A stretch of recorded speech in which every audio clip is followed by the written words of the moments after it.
Welcome back, everyone, to The Deep Dive. Today we're digging into a story that's, well, quite different from some we've looked at.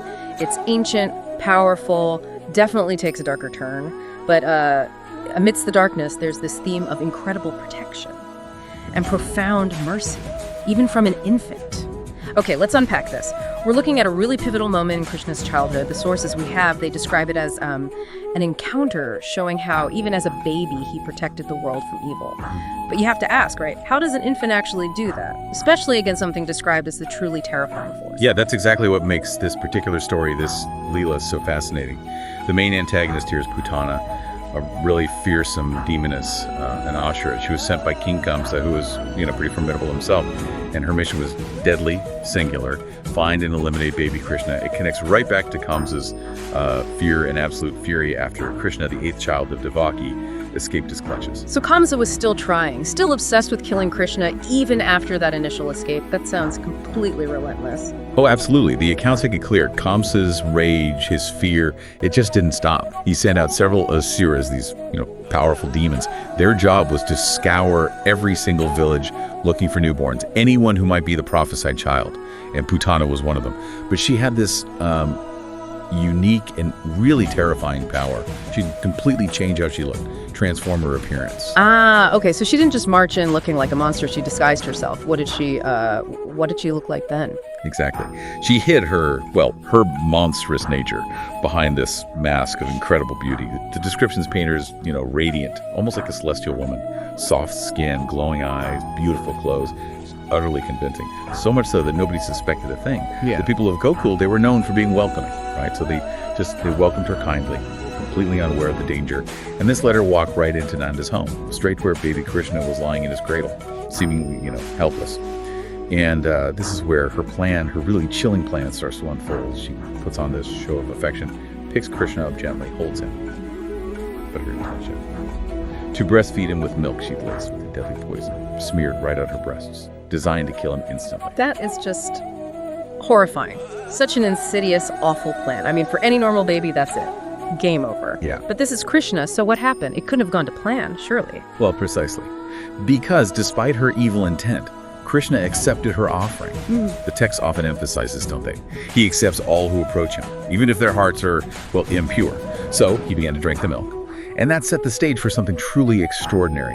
And here's where it gets really interesting, as you said. Instead of dying from the poison, Krishna started to draw the very life force out of Putana. She screamed, an immediate agonizing scream. Yeah. And right then, her beautiful disguise just shattered. It completely disintegrated, revealing her true, terrifying form for everyone to see. And her true form was, horrifying. A gigantic demoness.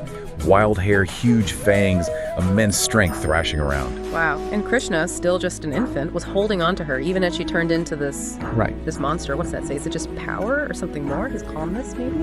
It speaks volumes, doesn't it? It's not just raw power. It's his complete lack of fear. He was totally unperturbed.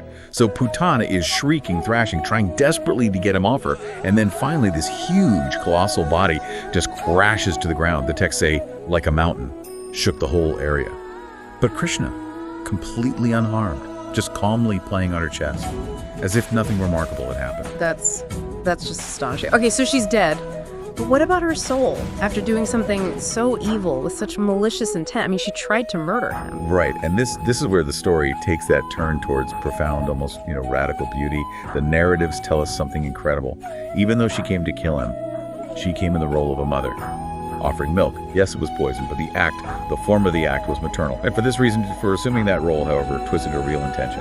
Krishna accepted her as a mother figure, and he granted her moksha, liberation, freedom from the cycle of birth and death.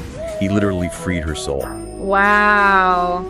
That's powerful and almost paradoxical, isn't it? Even demons get this kind of mercy if they approach him in a certain way.